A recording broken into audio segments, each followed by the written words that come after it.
Hey guys, RTT back here for that video, guys. Today we're looking at a 3D launcher for the Surface Duo. So this is actually what it looks like, and it looks absolutely amazing in all honesty.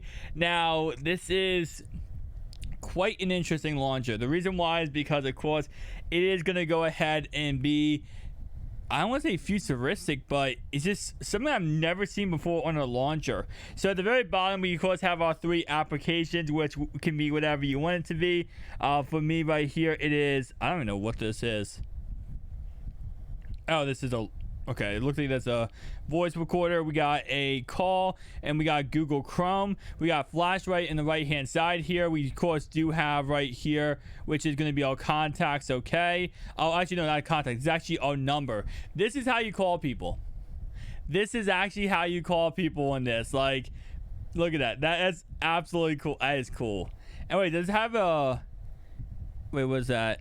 Yeah, it has your both sims, so you can literally change from one sim to the other sim. Now this phone does not have dual sims, but if you have dual sims on a phone, you can actually change what you want to do for your sim. So you can have your first sim or your second sim going ahead and making calls. So that's actually really freaking dope. So in the middle here, you can change, like I said, any application you want. I got Snapchat, Google, I got Facebook, Instagram, Play Store, and Gmail right here. We can have any application you want in the middle. On the top screen here, you have all your commands. You Wi-Fi, you have your what's called no network, obviously would be for LTE, or it could be 5G. You have your Bluetooth, and on the right hand side you actually have all your stuff, like your percentages, like your RAM used, your storage used, battery, vibrate, that kind of stuff. And in the middle here we have our settings. We have what looks like, I think, is our power saver mode, on and off. And then this one right here, not sure what this is. I think this might be, okay, this is literally just, okay, so it's like an optimization feature or whatever. Anyway, though, and can you move that? No, you cannot move that. Okay, that would be cool if you could have moved it, but you cannot. And then down here in the right hand corner, you of course have your flashlight, which I'm not going to turn on because I'd blind myself if I did. All right, so if you go ahead and scroll up, you can see that we have all of our other applications, and it's just simply as follows, just like that. Looks very, very nice. Now, this only works in vertical mode. It cannot work in horizontal mode, which does kind of suck, but you can get this in horizontal mode if you really want to. I'll show you that in 1 second. So if we scroll to the left, you can actually add a new page which has a widget, so you can have an actual widget like, you know, most of these launchers will let you be able to do. You can have an actual widget, and let's see, how do I get out of the screen? Oh, okay. I'm gonna have to turn my phone off and turn it back on. Here we go. All right, a little glitchy there, but whatever. I'll say one thing: with my Surface Duo, my fingerprint reader does not work half the time anymore. Interesting. I don't know why. All right, so now you can see I have my widget right there. Bam, just like that. If I scroll to the right, I actually have some more options. On the bottom here, I have my music, I have my news, I have a Reddit message, and of course I have my app drawer. I also have add collection, and it says most used apps and new apps. So you have 3 different pages of stuff you can customize as much as humanly possible, which is really, really dope.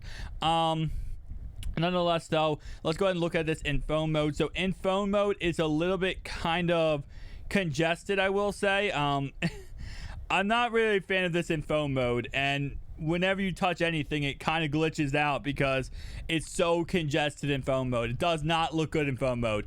If you are rocking this launcher, you're most likely going to be rocking it in vertical mode, just because, again, like I said, you just simply, you can use it in phone mode, but you guys just saw how it looked. It looked absolutely gross and not recommended by any stretch of the imagination.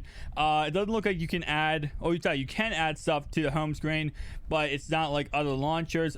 Pretty much when you go ahead and hold onto the screen, you get this thing pop up. It says ARC settings, theme, do it yourself, preset styles, live themes, wallpaper, that kind of stuff. Let's see live themes. Okay, so it looks like this is a space theme. Let's apply it. What is, bro, this is weird. Look, do you guys see this? Set wallpaper, both. Whoa. Okay, that is trippy, at the same time really freaking dope. Wow, okay, that's actually really, really cool. I feel like that would get really memorizing memorizing real quickly. Oh, what's this? Oh, this looks cool. I look like a kid in the candy shop right now, boys, with how this is. Oh, this one is. Oh, whoa, that's awesome. That is absolutely awesome. Wow. It's actually a really cool launcher. Wow. All right, so let's get the review of it. So out of 10, I'm gonna give this launcher a solid 8.7. Usability, perfect. Cool idea, cool concept, cool structure, absolutely. I don't know. There's nothing wrong with the launcher, but at the same time, though, I don't know how many people are.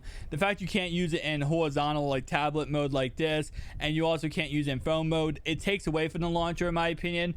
Still a really, really cool launcher, but it does take away that you can't use it in any other mode but vertical mode. But overall, guys, like I said, 8.7 out of 10. This is an absolute awesome launcher. I'll see you guys in the next one. Peace out.